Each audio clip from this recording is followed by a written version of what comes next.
কম্পিউটারের যন্ত্রাংশ বেচা কেনায় প্রস্তাবিত ভ্যাট কার্যকর হলে ক্রেতা হারানোর শঙ্কা ব্যবসায়ীদের। প্রশ্ন তুলেছেন ভোক্তা পর্যায়ে ভ্যাট আদায়ে এনবিআর এর সক্ষমতা নিয়ে।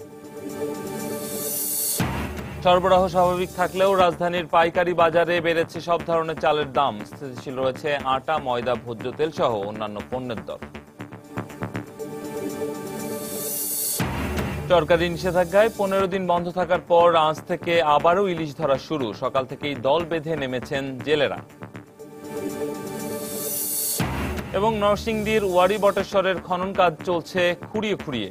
নিদর্শন সংরক্ষণের অভাবে দিন দিন কমছে দর্শনার্থী। সমস্যা সমাধানের আশ্বাস জেলা প্রশাসকের।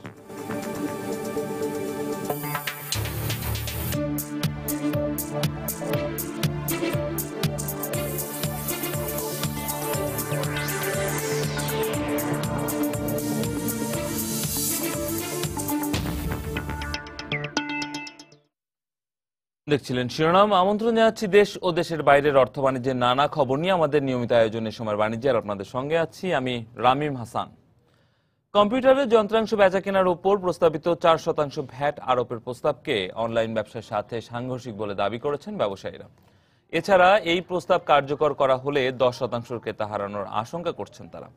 আর ভোক্তা পর্যায়ে ভ্যাট আদায়ের ক্ষেত্রে এনবিআর এর সক্ষমতা নিয়ে প্রশ্ন তুলে তারা বলছেন, অ্যাডভান্স ট্রেড ভ্যাট এটিভিকে বাধ্যতামূলকভাবে কার্যকর করা হলেই বরং বেশি লাভবান হবে সরকার। বিস্তারিত কামরুল হাসান সবুজের রিপোর্টে।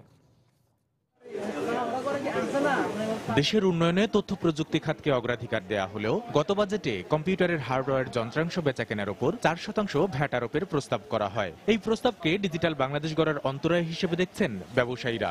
আর এই প্রস্তাব কার্যকর হলে বর্তমানে দেশে 10,000 কোটি টাকার প্রযুক্তি পণ্যের বাজারে 10% ক্রেতা হারানোর আশঙ্কা করছেন তারা। পাশাপাশি অনলাইন বেচাকেনায় ভ্যাট না থাকায় বৈষম্যের শিকার হবেন বলেও অভিযোগ তাদের। কম্পিউটার বা ল্যাপটপের দাম যদি আমি 30,000 টাকা ধরে নিই, সেখানে আসলে 4% ভ্যাট মানে 1200 টাকা বেড়ে যাচ্ছে। যে সর্বসাকুল্যে 25,000 বা 30,000 টাকা ল্যাপটপ কিনছে তার জন্য 1,000 বা 1200 টাকা আমি মনে করি অনেক। আমার মনে হয় যে 10 থেকে 20% পারচেস কমে যেতে পারে। অনলাইনের জন্য কিন্তু ভ্যাট ট্যাক্স কিছু নাই। ভ্যাটটা যদি 4% ইম্পোস্ট হয় আমরা একটা বৈষম্যের শিকার হব। এছাড়া ভ্যাট আদায়ের ক্ষেত্রে রাজস্ব কর্মকর্তাদের হেনস্থার শিকার হওয়ার আশঙ্কা করছে বাংলাদেশ কম্পিউটার সমিতি। প্রতিটি ক্ষেত্রে প্রতিটি দোকানে কিন্তু আপনার ভ্যাট কালেকশন করার মতন অফিসার কিন্তু তার তৈরি হয়নি। সারা বাংলাদেশে 12,000 কম্পিউটার ব্যবসায়ীর ভিতরে শুধুমাত্র এফেক্টেড হবে মাল্টিপ্ল্যান সেন্টার আর হচ্ছে আপনার আগারগা আইডিবি ভবন। এই দুইটা জায়গায় হচ্ছে ভ্যাট অফিসাররা চিনে, সেখানে যে মাত্র কয়েকটা প্রতিষ্ঠানে হানা দিবে এবং হানা দেওয়ার পরে তাদেরকে হয়তো কিছুটা হেনস্থা করবে। ব্যবসায়ীরা বলছেন, নতুন করে ভ্যাট আরোপ না করে বরং অ্যাডভান্স ট্রেড ভ্যাটকে বাধ্যতামূলকভাবে কার্যকর করা হলে প্রযুক্তি পণ্যের ব্যবহার বাড়ার সাথে সাথে বাড়বে রাজস্ব আয়।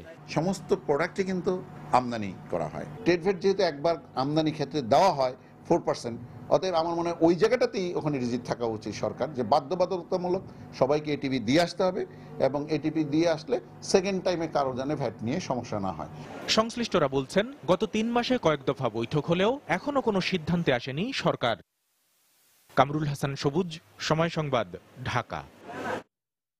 সরবরাহ স্বাভাবিক থাকলেও রাজধানীর পাইকারি বাজারে আবারও বেড়েছে সব ধরনের চালের দাম। বাজারে অধিকাংশ চাল বিক্রি হচ্ছে কেজিতে 3 থেকে 4 টাকা বাড়তি দরে।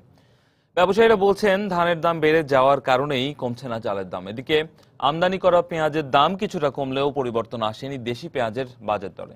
তবে চিনির দাম সামান্য ওঠানামা করলেও স্থিতিশীল রয়েছে আটা, ময়দা, ভোজ্য তেল আর মশলা সহ নিত্য প্রয়োজনীয় অন্যান্য পণ্যের বাজার। পাইকারদের আনাগোনা কিংবা বেচাকেনার ব্যস্ততা কোনোটিরই কমতি নেই মোহাম্মদপুর সরকারি কৃষি পণ্যের পাইকারি পেঁয়াজ, রসুন আর আদা আলুর বাজারে। তবে মাসখানেক আগেই বেড়ে যাওয়া পেঁয়াজের বাজার শান্ত হয়নি এখনো। বাজারে আমদানি করা পেঁয়াজ প্রকারভেদে 35 থেকে 55 টাকার মধ্যে থাকলেও দেশি পেঁয়াজ বিক্রি হচ্ছে 65 টাকা দরে। কেজি প্রতি আলু 21 থেকে 23 টাকা, প্রকারভেদে আদা 65 থেকে 80 টাকা আর রসুন বিক্রি হচ্ছে 98 থেকে 100 টাকা দরে। চায়না পেঁয়াজটা বিক্রি করতেছি 30 থেকে 32 টাকা, আর মিশর বিক্রি করতেছি 30 থেকে 35 টাকায়, আর পাকিস্তান বিক্রি করতেছি 35 থেকে 42 টাকায়। যে সমস্ত দেশের থেকে পেঁয়াজ আমদানি হয়েছে, এই পেঁয়াজটা না আসলে হয়তো দেশে পেঁয়াজের দাম আরো অনেক ঊর্ধ্বগতি থাকতো।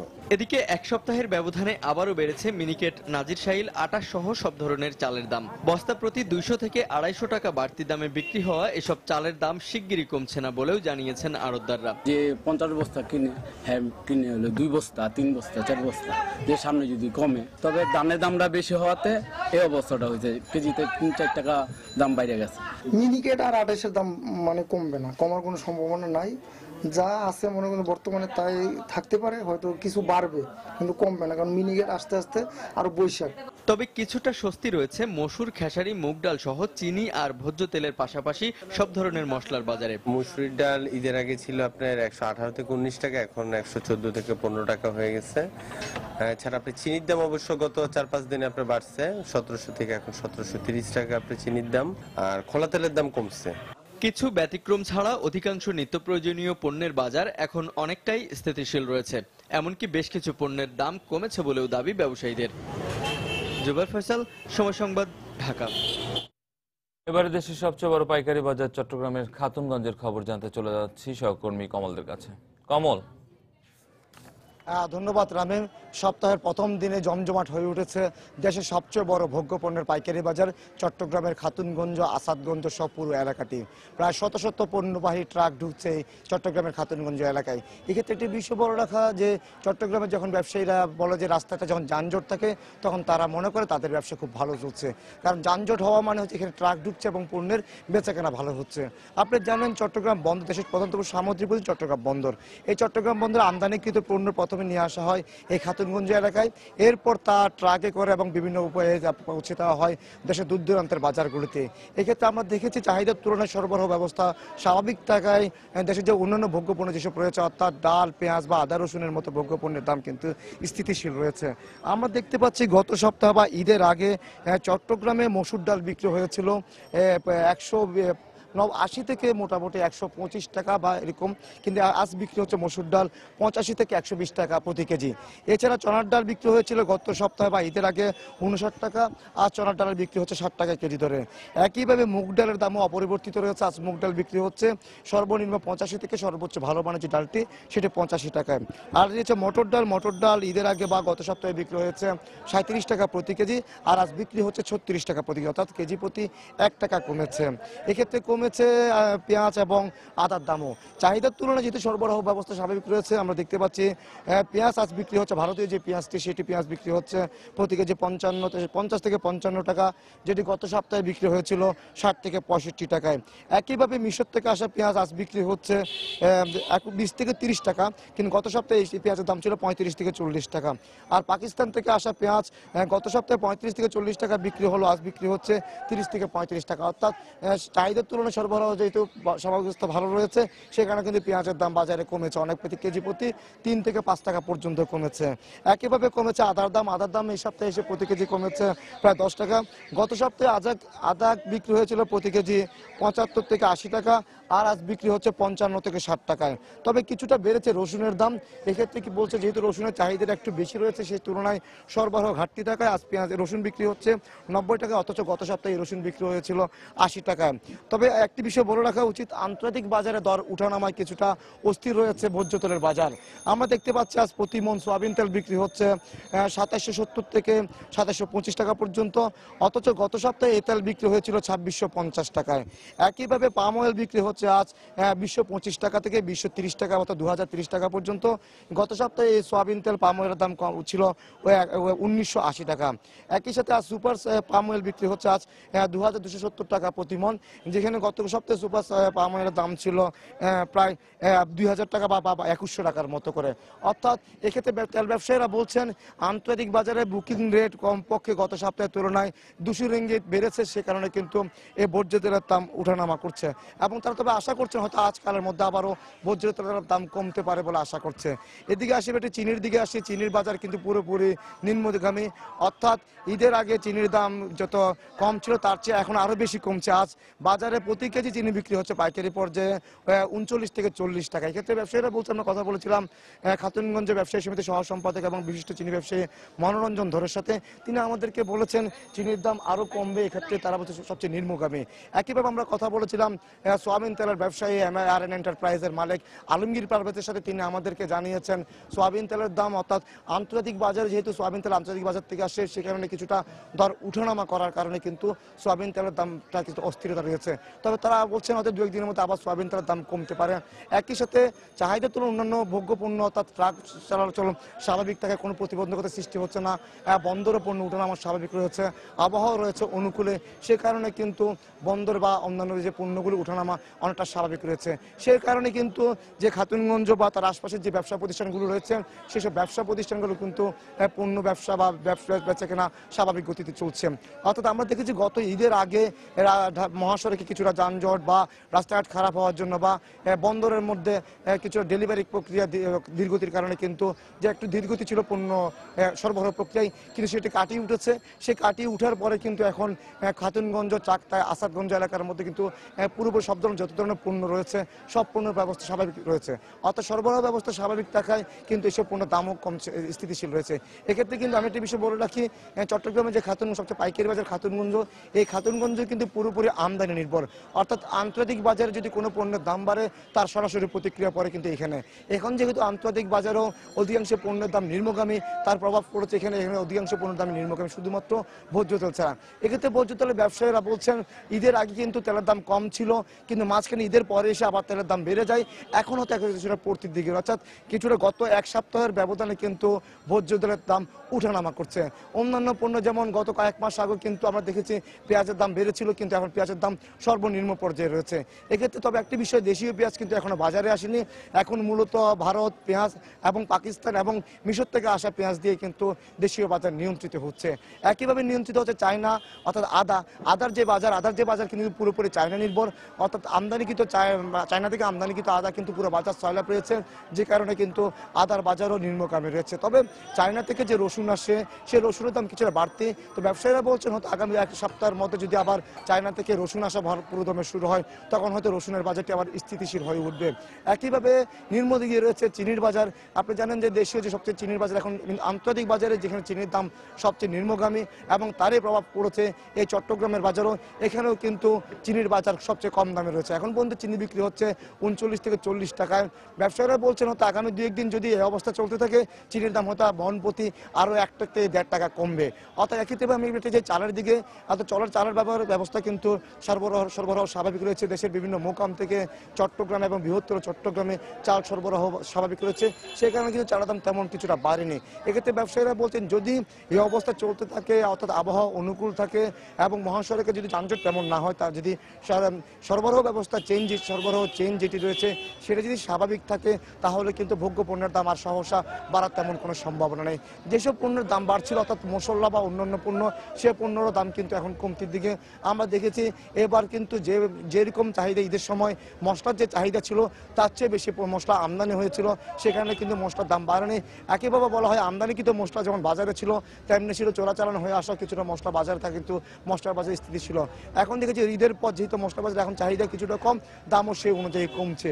অর্থাৎ ব্যবসায়ীরা বলছেন আন্তর্জাতিক বাজারে এখন সব ধরনের পণ্যের বুকিং রেট অনেকটা কমে গেছে, সেই কারণে কিন্তু পণ্যের দামও কমছে। এক্ষেত্রে তবে একটি বিষয়, পাইকারি বাজার দাম যেরকম কম রয়েছে তার তেমন কিন্তু প্রভাব পড়ছে না খুচরা বাজারে। আপনি জানেন পাইকারি বাজার থেকে প্রায় 2 থেকে 3 দিন লাগে যে পণ্য খুচরা বাজারে গিয়ে পৌঁছতে, যে কারণে কিন্তু দামটি অনেকটা বেশি পড়ে। অর্থাৎ যদি মনিটরিং ব্যবস্থা স্বাভাবিক না থাকায় পাইকারি বাজারে দাম কমলেও কিন্তু সেটি সরাসরি গিয়ে খুচরা বাজারে পড়ছে না। এক্ষেত্রে ব্যবসায়ীরা বলছেন পাইকারি বাজারে তারা দাম কম রাখলো, যদি বাজার ব্যবস্থা মনিটরিং স্বাভাবিক রাখা হয়, অর্থাৎ জেলা প্রশাসন বা অন্যান্য প্রশাসনগুলো ঈদের সময় যেভাবে তারা মনিটরিং করে স্বাভাবিক সময় বা অন্যান্য সময় যদি তারা সেগুলো মনিটরিং করে তাহলে হয়তো খুচরা বাজারে তার প্রভাব পড়বে। অর্থাৎ শুধুমাত্র মনিটরিং এর অভাবেই পাইকারি বাজারের প্রতিক্রিয়াটি গিয়ে খুচরা বাজারে পড়ছে না। এখন পর্যন্ত এই ছিল চট্টগ্রামের খাতুনগঞ্জ থেকে সর্বশেষ। খাতুনগঞ্জ থেকে জানাচ্ছিলেন সহকর্মী কমল দে। প্রযোজন মৌসুমের 15 দিন বন্ধ থাকার পর আজ থেকে আবারও পদ্মা, মেঘনা সহ ইলিশ বিচরণের 5টি অভয়াশ্রমে মাছ ধরা শুরু হয়েছে। নিষেধাজ্ঞার সময় পেরিয়ে যাওয়ায় সকাল থেকেই দল বেঁধে ইলিশ মাছ শিকারে নেমেছেন জেলেরা। এতদিন পর আবারও মাছ ধরা শুরু হয়, বেশ আনন্দিত তারা। চাঁদপুরের মৎস্য গবেষণা ইনস্টিটিউটের বিজ্ঞানীর মতে ইলিশ ধরা বন্ধ থাকায় প্রতিদিন 1.5 কোটি থেকে 2 কোটি পরিমাণ ইলিশ রক্ষা পেয়েছে।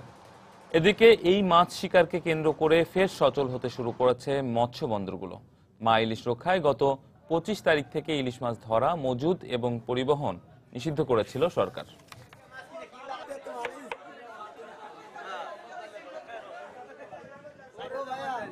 গেল সপ্তাহে বিভিন্ন মন্ত্রী, ব্যবসায়ী ও বিশিষ্ট ব্যক্তিরা দেশের অর্থনীতি নিয়ে বিভিন্ন গুরুত্বপূর্ণ বক্তব্য দিয়েছেন। আর এসব বক্তব্য নিয়েই আমাদের এবারের আয়োজন, চলুন দেখে নেই এক নজরে।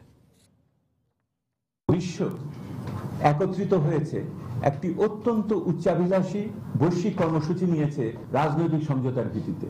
অর্থায়নের বিষয়টি একটি গুরুত্বপূর্ণ জায়গা আগামী দিনের কর্মসূচিকে বাস্তবায়ন করার ক্ষেত্রে। সেটার মূল ভূমিকাটা পালন করবে অভ্যন্তরীণ সম্পদ। মূল ভূমিকা যদি অভ্যন্তরীণ সম্পদ পালন করে, তাহলে কর আহরণের মাত্রা যেমন বাড়াতে হবে, সেটা সঠিক ব্যবহার এবং দেশের থেকে তার জন্য টাকা যেন পাচার না হয়ে যায়, সেটা একটা গুরুত্বের জায়গা নিয়ে আসবে। অব্যবহৃত বৈদেশিক সম্পদ ব্যবহার গুরুত্বপূর্ণ হবে। একই রকম ভাবে ব্যক্তি খাতে বিনিয়োগ বাড়ানো গুরুত্বপূর্ণ হবে। বৈদেশিক প্রত্যক্ষ বিনিয়োগকে আরো বাড়াতে হবে। Bangladesh is growing and it will grow more. We tried our best to get this duty-free quota-free market access, which we got from most of the countries excepting US. Rana Plaza is not only the story of Bangladesh. We consider Rana Plaza collapse as a wake-up call. Most of the RMG industries are now going to be compliant. So Bangladesh has a bright prospect. জনগণের অংশগ্রহণ ব্যতিরেকে বাস্তবায়ন করা সম্ভব না। গড়ে 5-6 trillion dollar প্রত্যেক বছর এটা দরকার করবে। এই 5-6 ট্রিলিয়ন ডলারের ভিতরে পাওয়া যাবে হয়তো অর্ধেকের মতো। অর্থাৎ এই যে বাড়তি সম্পদটা কোথা থেকে আসবে, এটার ব্যাপারে কিন্তু কোনো বৈশ্বিক দিক নির্দেশনা নেই। Most of the vast majority of factory inspections are done, but there are বাংলাদেশের পোশাক শিল্পে শ্রম অধিকার এবং কর্মপরিবেশের ক্ষেত্রে অসাধারণ উন্নতি হয়েছে তা লক্ষ্য করলেই বোঝা যায়। এখানে সরকার, শিল্প মালিক, শ্রমিক, দাতাগোষ্ঠী সহ বেশ কয়েকটি পক্ষ একসাথে কাজ করছে। একটা বিষয় বারবার সামনে আসে, সেটা হলো পোশাকের দাম। দেখুন, ক্রেতারা সবসময় সস্তায় ভালো জিনিসটিই কিনতে চাইবে, তবে দক্ষতা বাড়িয়ে উৎপাদন খরচ কমাতে পারলেও মুনাফা বাড়ে। এই কৌশলটি শিল্প মালিকদের গ্রহণ করা উচিত। how can we get a 3+5 type? গত মাসে 6.17 ছিল, এখন 6.24 কেন আসলো? আমাদের ঈদের মাস গিয়েছে, ঈদের মাসে আমাদের কাপড় চোপড় কেনাকাটা অনেক বেশি যায় এবং সেই কারণেই আমরা মনে করি যে একটু মূল্যস্ফীতি আমাদের রয়েছে। তারপরেও মূল্যস্ফীতি আমাদের লক্ষ্যমাত্রার মাঝে আছে। হাইটেক পার্কেরই এক অংশে 4 নম্বর ব্লকে 7 একর জমির উপরে আমাদের এই 4th tier ন্যাশনাল ডাটা সেন্টারটি তৈরি করা হবে। এখন যে ডাটা সেন্টার আছে, it is not at all capable enough to কোপ উইথ দ্য ডিমান্ড। এবারে গেল সপ্তাহের পুঁজিবাজারের খবর। সূচক এবং লেনদেনের নিম্নমুখী প্রবণতার মধ্য দিয়ে গেল সপ্তাহে কার্যক্রম শুরু হয় দেশের প্রধান পুঁজিবাজার ঢাকা স্টক এক্সচেঞ্জে। সপ্তাহের মাঝামাঝিতে লেনদেন এবং সূচক বাড়লেও শেষের দিকে আবারও কমে লেনদেন এবং সূচকের পরিমাণ। সপ্তাহ শেষে লেনদেন বাড়ে 23,97 লাখ টাকা এবং সূচক কমে 33 পয়েন্ট। সপ্তাহের প্রথম কার্যদিবস রোববার ডিএসসিতে লেনদেন হয় 336,80 লাখ টাকা, যা এর আগের সপ্তাহের শেষ কার্যদিবসের চেয়ে 87,43 লাখ টাকা কম। এছাড়া এই পরিমাণ পুরো সপ্তাহের মধ্যে সর্বনিম্ন। এদিন সূচক ছিল 4,814 পয়েন্ট। দ্বিতীয় কার্যদিবসে কিছুটা বাড়ে লেনদেন এবং সূচকের পরিমাণ। তৃতীয় কার্যদিবস মঙ্গলবার লেনদেন বেড়ে দাঁড়ায় 414,83 লাখ টাকা। এদিন সূচক ছিল 4,833 পয়েন্ট। লেনদেন এবং সূচকের এই পরিমাণ পুরো সপ্তাহের মধ্যে সর্বোচ্চ। চতুর্থ এবং পঞ্চম কার্যদিবসে আবারও কমে লেনদেন এবং সূচকের পরিমাণ।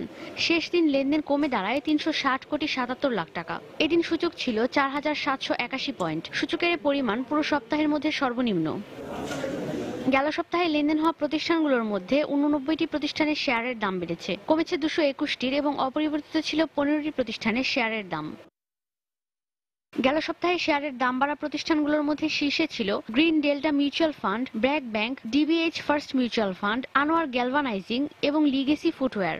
অন্যদিকে শেয়ারের দাম কমা প্রতিষ্ঠানগুলোর মধ্যে Far Chemical Industries, Altex Industries, Apex Food, Beach Hatchery এবং লিব্রা ইনফিউশনস লিমিটেড উল্লেখযোগ্য। ঈশিতা ব্রহ্ম, সময় সংবাদ, ঢাকা। হিলি স্থলবন্দর দিয়ে ভারতে নির্দিষ্ট পরিমাণ পণ্য রপ্তানি হলেও এখন কমে গেছে সেই পরিমাণ। 2013-14 অর্থ বছরে এই বন্দর দিয়ে ভারতে 45,421 টন পণ্য রপ্তানি হয়েছে, আর সেখানে 2014-15 অর্থ বছরে এই পরিমাণ নেমে এসেছে 22,911 টনে। পণ্য রপ্তানি কমায় কমেছে বৈদেশিক মুদ্রা আয়ের পরিমাণও। সংশ্লিষ্টরা বলছেন, রপ্তানির ক্ষেত্রে বন্দর দিয়ে বাংলাদেশ থেকে পণ্য বোঝাই ট্রাকগুলোর ক্ষেত্রে ভারতে প্রবেশের সময়সীমা বাড়ানো সহ সুযোগ সুবিধা বাড়ানো এবং রাস্তাঘাট সম্প্রসারিত হলে এই বন্দর দিয়ে পণ্য রপ্তানি আরও বাড়বে। বর্তমানে হিলিস্থল বন্দর দিয়ে ভারতে চিটাগুড়, রাইস ব্র্যান্ড অয়েল, ঝুট কাপড়, প্লাস্টিকের ঝুড়ি, শ্যালো মেশিনের পাম্প, সিমেন্ট ও সুতা রপ্তানি হয়।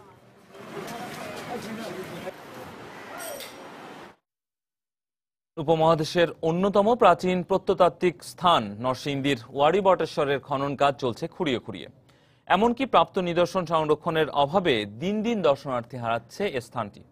সরকারি অর্থ বরাদ্দ থাকলেও স্থান নির্ধারণ নিয়ে জটিলতায় 2.5 বছর ধরে আটকে রয়েছে প্রত্নতত্ত্ব জাদুঘরের কাজ। এ অবস্থায় দ্রুত এই সমস্যা সমাধানের আশ্বাস দিয়েছেন জেলা প্রশাসক। আর প্রত্নতাত্ত্বিকরা বলছেন, সরকারের পাশাপাশি বেসরকারি অর্থ সহায়তা পেলে নিদর্শনের সঠিক সংরক্ষণ করা সম্ভব হবে। আশিকুর রহমান পিয়ালের পাঠানো তথ্য ও কাউসার আহমেদের ছবি নিয়ে ডেস্ক রিপোর্ট। নরসিংদী জেলা সদরের 35 কিলোমিটার উত্তর পূর্বে বেলাবো উপজেলার দুটি গ্রাম ওয়ারি বটেশ্বর। 2000 সাল থেকে দফায় দফায় খননে এখানে আবিষ্কৃত হতে থাকে প্রাচীন সভ্যতার নানা নিদর্শন। এর মধ্যে রয়েছে প্রায় 2500 বছরের প্রাচীন দুর্গ, নগর, কাচের পুঁতিসহ উপমহাদেশের প্রাচীনতম ছাপাঙ্কিত রৌপ্য মুদ্রা। এরই মধ্যে আবিষ্কৃত উল্টো পিরামিড আকৃতির স্থাপত্য নিয়ে গবেষণা শুরু করেছেন প্রত্নতাত্ত্বিকরা। আলেকজান্ডার যাদেরকে পরাজিত করতে সাহস করেন নাই, তিনি পাঞ্জাব থেকে ফিরে গিয়েছিলেন, সেই গঙ্গুরিটাই জাতির বসবাস স্থল এই ছিল সম্ভবত ওয়ারি বটেশ্বর। দীর্ঘদিনেও খনন কাজ শেষ না হওয়ায় এবং আবিষ্কৃত নিদর্শন স্থায়ীভাবে সংরক্ষণ না করায় ক্ষোভ জানিয়েছেন দর্শনার্থীরা। বৌদ্ধ মন্দির যেগুলো, এগুলো আমাদের ওয়ারি গ্রামে আছে, এগুলো যা আছে সবগুলা মাটি দিয়া ডাইকা রাখছে। দেশের ভিতর থেকে, দেশের বাইরে থেকে, বিভিন্ন জায়গা থেকে আসে, তারা হতাশ হয়ে চলে যায়। এদিকে খনন কাজ ও নিদর্শন সংরক্ষণে সরকারি অর্থ পর্যাপ্ত নয় বলে জানান খনন কাজে নেতৃত্ব দানকারী এই প্রত্নতত্ত্ববিদ। ভিতরে যে আমরা আরেকটা বৌদ্ধ রিচুয়াল প্লেস পেয়েছি, সব মিলে এটা বড় একটা পর্যটন অঞ্চলে পরিণত হয়ে যাচ্ছে। সরকারি টাকা দিয়ে সংরক্ষণ করা যায় না, কারণ সংরক্ষণ ব্যয়বহুল। তবে আবিষ্কৃত নিদর্শন সংরক্ষণে জাদুঘর নির্মাণ নিয়ে স্থান নির্ধারণ সংক্রান্ত জটিলতা দ্রুত সমাধানের আশ্বাস দিলেন জেলা প্রশাসক। ব্যাপারে জাদুঘরের জন্য সরকার তো আন্তরিক, সরকার বরাদ্দ দিয়ে দিয়েছেন, শুধু স্থানীয় জনগণের মধ্যে একটি বিরোধ। এই বিরোধটি নিষ্পত্তির জন্য আমরা স্থানীয় জনপ্রতিনিধিদের সাহায্য লাগবে, কারণ এটি প্রশাসন করে দিতে পারে না। জনগণের বিরোধ জনগণকেই মেটাতে হয়। প্রশাসন হয়তো একটি ভূমিকা নেবে এবং সেই ভূমিকাটি প্রশাসন নিয়েছে। 1989 সালে ভারত থেকে প্রত্নতত্ত্ববিদ অধ্যাপক দিলীপ কুমার চক্রবর্তী ওয়ারি বটেশ্বর স্থানটি পরিদর্শন করেন। তিনি প্রথম সেখানে প্রাচীন সভ্যতার অস্তিত্ব থাকতে পারে বলে আভাস দিয়েছিলেন। সময় সংবাদ, নরসিংদী। এবারে দেশের বাইরের অর্থ বাণিজ্যের খবর। রফতানি খাতের দুরবস্থা আর জ্বালানি তেলের দরপতনের পরও কোনো ধরনের প্রণোদনা প্রকল্প হাতে নিচ্ছে না ব্যাংক অব জাপান। তাই 2% মূল্যস্ফীতি অর্জন চলতি বছরের জন্য স্বপ্নই থেকে যাবে বলে মনে করছেন বিশ্লেষকরা। অন্যদিকে দারিদ্র্য বিমোচন এবং অর্থনৈতিক উন্নয়নে পেরুর পারদর্শিতা প্রশংসা করেছে বিশ্বব্যাংক এবং আন্তর্জাতিক মুদ্রা তহবিল। বিশ্বের তৃতীয় বৃহত্তম অর্থনীতির দেশকে কোনোভাবেই মূল্য সংকোচন ঝুঁকি থেকে বের করতে পারছে না দেশটির কেন্দ্রীয় ব্যাংক, ব্যাংক অব জাপান। দেশের অর্থনীতিকে চাঙ্গা করতে বিক্রয় কর বাড়ানোর পাশাপাশি সুদের হারও স্থিতিশীল রেখেছে দেশটির কেন্দ্রীয় ব্যাংক। তারপরও নিম্নমুখী দেশটির প্রবৃদ্ধি আর মূল্যস্ফীতি। সংকটের সমাধান না হলে চলতি বছরও অর্জিত হবে না 2% মূল্যস্ফীতি। এ অবস্থায় চাপের মুখে রয়েছে ব্যাংক অব জাপান। দেশের অর্থনীতির স্বার্থে তাই বিভিন্ন খাতে 85 ট্রিলিয়ন ইয়েন ব্যয়ের ঘোষণা দিয়েছে বিওজে কর্তৃপক্ষ। এছাড়া টিপিপি চুক্তির সুফল জাপানের অর্থনীতিতে পড়বে বলেও প্রত্যাশা ব্যাংক অব জাপানের। দেশ মূল্য সংকোচনের দ্বার প্রান্তে। এ অবস্থা আমরা বিগত 2.5 বছর ধরে দেখছি। তবে সম্প্রতি যে ট্রান্স প্যাসিফিক পার্টনারশিপ চুক্তি স্বাক্ষর হলো তা বিনিয়োগ বাড়ানোর পাশাপাশি জাপানের অর্থনৈতিক সমৃদ্ধি করবে, এ বিষয়ে দ্বিমত নেই। এদিকে বিশ্ব অর্থনীতিতে স্থিতিশীলতা ফেরাতে পেরুতে শুরু হয়েছে বিশ্বের অর্থমন্ত্রী এবং কেন্দ্রীয় ব্যাংকের গভর্নরদের বৈঠক। এ সময় দারিদ্র্য বিমোচনে পেরুর প্রশংসা করে তারা বলেন, বিশ্বের উন্নয়নশীল এবং অনুন্নত দেশগুলো বিশ্ব অর্থনীতিতে অংশগ্রহণের জন্য পেরুকে অনুসরণ করতে পারে। দারিদ্র্য দূরীকরণে পেরু যে দৃষ্টান্ত রেখেছে তা সত্যি অসাধারণ। এটা আমাদের উন্নয়নের অঙ্গীকার হতে পারে। সব ধরনের চ্যালেঞ্জ মোকাবেলা করে কঠিন পরিস্থিতি সামাল দিয়েছে পেরু। এদেশের মতোই পুরো বিশ্বের এখন নানামুখী প্রতিবন্ধকতা কাটিয়ে উঠতে হবে। এর আগে আইএমএফ এর এক বিশ্ব প্রবৃদ্ধি বিষয়ক প্রতিবেদনে বলা হয়, চীনের ধীরগতির কারণে পুরো বিশ্বের বিশেষ করে উন্নয়নশীল দেশগুলোর অর্থনীতি ক্ষতিগ্রস্ত হবে। এ কারণে সংকট সমাধানে দেশগুলোর শিগগিরই প্রণোদনা কার্যক্রম হাতে নেওয়া উচিত। ঈশিতা ব্রহ্ম, সময় সংবাদ। চীনের অর্থনীতিতে ধীর গতি দেখা গেলেও আগামী বছর দেশটি প্রবৃদ্ধির ধারায় ফিরবে বলে আশা প্রকাশ করেছেন আন্তর্জাতিক মুদ্রা তহবিলের প্রধান ক্রিস্টিন লাগার্দে। বিবিসিকে দেয়া এক সাক্ষাৎকারে তিনি আরও বলেন, গেল কয়েক দশক ধরেই চীনের প্রবৃদ্ধি 2 অঙ্কের ঘরে রয়েছে। গেল বছর প্রবৃদ্ধি নেমে এসেছে। চলতি বছর এই ধীরগতি অব্যাহত থাকলেও আগামী বছর থেকেই চাঙ্গা হতে শুরু করবে চীনের অর্থনীতি। এ অবস্থায় চলতি বছর দেশটির প্রবৃদ্ধি 6.8% হতে পারে বলে পূর্বাভাস দিয়েছে আইএমএফ। তবে উৎপাদন খাত চাঙ্গা হলেও এবং বিশ্ববাজারে চীনা পণ্যের দাম বাড়লেও প্রবৃদ্ধি আরও বাড়তে পারে বলেও আশাবাদ আইএমএফ প্রধানের।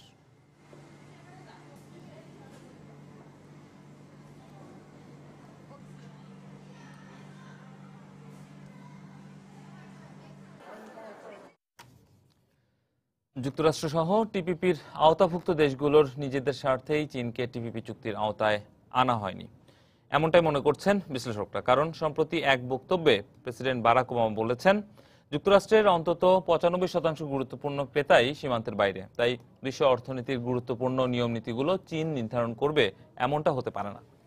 এছাড়া উন্নয়নশীল দেশগুলো চীনের কাছ থেকে কাঁচামাল কিনে যুক্তরাষ্ট্রের কাছে বিক্রি করতে পারবে না। এ কারণে বিশ্লেষকরা মনে করছেন, ট্রান্স প্যাসিফিক পার্টনারশিপ চুক্তির মধ্য দিয়ে অন্যান্য দেশগুলো যেন লাভবান হয়, তাই বিশ্বের দ্বিতীয় বৃহত্তম অর্থনীতির দেশকে এর বাইরে রাখা হয়েছে। আর ব্রিক্স ইউরোপের সাথে মুক্ত বাণিজ্য চুক্তির মতো বড় বড় কয়েকটি বাণিজ্যিক চুক্তির সাথে সম্পৃক্ত থাকায় চীন ও টিপিপি বিষয়ে তেমন একটা আগ্রহ দেখায়নি বলে মতামত তাদের।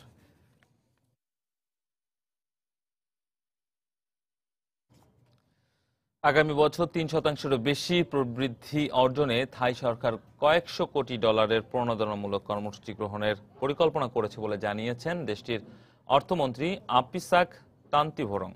সম্প্রতি বার্তা সংস্থা রয়টারকে দেয়া এক সাক্ষাৎকারে কথা বলেন থাই অর্থমন্ত্রী। এ সময় তিনি আরও বলেন, সরকারের কাছে সবচেয়ে গুরুত্বপূর্ণ দেশের স্থিতিশীলতা এবং একই সাথে দরিদ্র মানুষকে সহায়তা করা। এক দশকের রাজনৈতিক অস্থিরতায় থাইল্যান্ডের প্রতিযোগিতার সক্ষমতা কমেছে। অভ্যন্তরীণ সমস্যার কারণে এ সময়ে বিনিয়োগ হয়নি বললেই চলে। এ অবস্থায় অর্থনীতিকে চাঙ্গা করতে কাঠামোগত সংস্কারের পাশাপাশি বড় ধরনের বিনিয়োগ প্রয়োজন। প্রাকৃতিক দুর্যোগ ও বিশ্বব্যাপী দ্রব্যমূল্যের নিম্নমুখী প্রবণতায় ক্ষতিগ্রস্ত গ্রামীণ অর্থনীতির উন্নয়নে $4 বিলিয়ন বিনিয়োগের পরিকল্পনা করা হয়েছে, যা প্রবৃদ্ধি বাড়াতে সহায়তা করবে।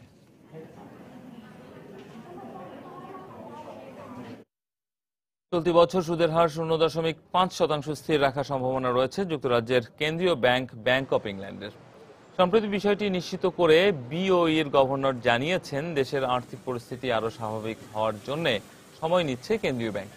ব্রিটেনের শ্রমবাজারের অস্থিতিশীল পরিস্থিতি এবং নিম্নমুখী মূল্যস্ফীতির কারণ এই সিদ্ধান্ত নিয়েছে বিওই কর্তৃপক্ষ। চলতি বছর লক্ষ্যমাত্রা অনুযায়ী মূল্যস্ফীতি অর্জন সম্ভব না হওয়ায় 2016 সালের জন্য মূল্যস্ফীতি 2% লক্ষ্যমাত্রা স্থির করেছে ব্যাংক অব ইংল্যান্ড। 2016 সালের শেষে কিংবা 2017 সালের শুরুতে সুদের হার বাড়ানো হতে পারে বলেও জানিয়েছে বিওই।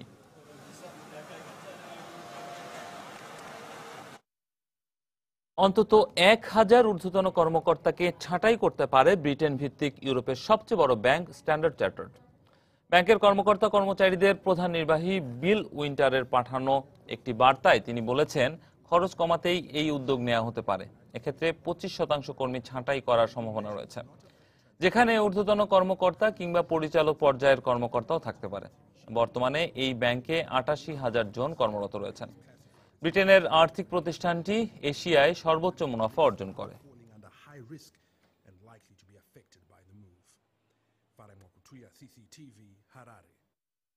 ফ্রান্সের পর্যটন ব্যবসাকে আরও বিস্তৃত করতে 100 কোটি ইউরো ব্যয়ের ঘোষণা দিয়েছে দেশটির সরকার। সম্প্রতি প্যারিসে এক সংবাদ সম্মেলনে ফরাসি পররাষ্ট্রমন্ত্রী লরা ফ্যাবিউস এই ঘোষণা দিয়ে বলেন, তিনি আশা করছেন নতুন পরিকল্পনা বাস্তবায়ন হলে প্রতি বছর প্রায় 10 কোটি পর্যটক ফ্রান্স ভ্রমণে আসবে। প্রাচীন সাম্রাজ্যের স্থাপত্যশৈলী পাশাপাশি নৈসর্গিক প্রাকৃতিক সৌন্দর্য এই দুই চুম্বকের মতো আকর্ষণ করে ফ্রান্সে ভ্রমণ পিয়াসীদের। আকাশের গায়ে মাথা উঁচু করে সগর্বে দাঁড়িয়ে থাকা আইফেল টাওয়ার বা লুভর মিউজিয়ামের দেয়ালকে অলংকারিত করে রাখা ভিঞ্চির মোনালিসাকে দেখতে প্রতি বছরই ফ্রান্সে বেড়াতে যান বহু মানুষ। তবে বেড়াতে আসা এইসব পর্যটক প্রায় অভিযোগ করে থাকেন যোগাযোগ সমস্যা সহ নানা অসুবিধার। এখানে ইন্টারনেটের সার্ভিস খুবই খারাপ। ওয়াইফাই সুবিধার নানা বিজ্ঞপ্তি দেওয়া হলেও খুব কম জায়গাতেই এই সুবিধা পাওয়া যায়। ইন্টারনেট খুবই প্রয়োজনীয় একটা জিনিস, এই সুবিধা না পাওয়াটা সত্যিই বিরক্তিকর। সত্যি বলতে এই দেশ খুবই সুন্দর, কিন্তু কানাডায় গিয়ে আমি যেই সব সুযোগ সুবিধা পেয়েছি এখানে তা নেই। অহরহ পর্যটকদের এমন অভিযোগ শুনে তাই এবার পর্যটন কেন্দ্র ও প্রাকৃতিক নিদর্শনগুলো উন্নয়নে মনোযোগ দিয়েছে ফরাসি সরকার। ভার্সাইল, মন্টসেন্ট দুর্গ বা বিখ্যাত ফ্রেঞ্চ নদী দেখতে আসা পর্যটকদের বিশেষ সুবিধার জন্য 100 কোটি ইউরো ব্যয়ের ঘোষণা দিয়েছেন ফরাসি পররাষ্ট্রমন্ত্রী লরা ফ্যাবিয়াস। আমরা যেসব নতুন সুবিধা পর্যটকদের জন্য নিয়ে আসছি তাতে এখানে বেড়াতে আসা লোকজনের সংখ্যা আরো বাড়বে। আমি আশা করছি 2020 সালের মধ্যে এখানে বছরে প্রায় 10 কোটি পর্যটক ঘুরতে আসবেন। বিভিন্ন জরিপে দেখা গেছে যুক্তরাষ্ট্র এবং স্পেনের পর পর্যটকরা ফরাসি সাম্রাজ্য দেখতে বেশি আগ্রহী। সাহিত্য এবং শিল্পকর্মের পটু ফরাসিরাও তাদের প্রবৃদ্ধির 4% এই পর্যটন খাত থেকে অর্জন করে থাকে। তানজিম মুনিয়াত, সময় সংবাদ। পর্যায়ে আবারও জানিয়ে দিচ্ছি এ সময় বাণিজ্যের শিরোনামগুলো। কম্পিউটারের যন্ত্রাংশ বেচা কেনায় প্রস্তাবিত ভ্যাট কার্যকর হলে ক্রেতা হারানোর সংখ্যা ব্যবসায়ীদের। প্রশ্ন তুলেছেন ভোক্তা পর্যায়ে ভ্যাট আদায়ে এনবিআর এর সক্ষমতা নিয়ে। সরবরাহ স্বাভাবিক থাকলেও রাজধানীর পাইকারি বাজারে বেড়েছে সব ধরনের চালের দাম। স্থিতিশীল রয়েছে আটা, ময়দা, ভোজ্য তেল সহ অন্যান্য পণ্যের দর। সরকারি নিষেধাজ্ঞায় 15 দিন বন্ধ থাকার পর আজ থেকে আবারও ইলিশ ধরা শুরু। প্রতিদিন রক্ষা পেয়েছে 1.5 থেকে 2 কোটি ইলিশ। এবং নরসিংদীর ওয়ারি বটেশ্বরের খনন কাজ চলছে খুঁড়িয়ে খুঁড়িয়ে। নিদর্শন সংরক্ষণের অভাবে দিন দিন কমছে দর্শনার্থী, সমস্যা সমাধানের আশ্বাস জেলা প্রশাসকের। এই ছিল সময় বাণিজ্য। যে কোনো খবর পেতে ভিজিট করুন সময়নিউজ.tv আর সঙ্গে থাকুন সময়।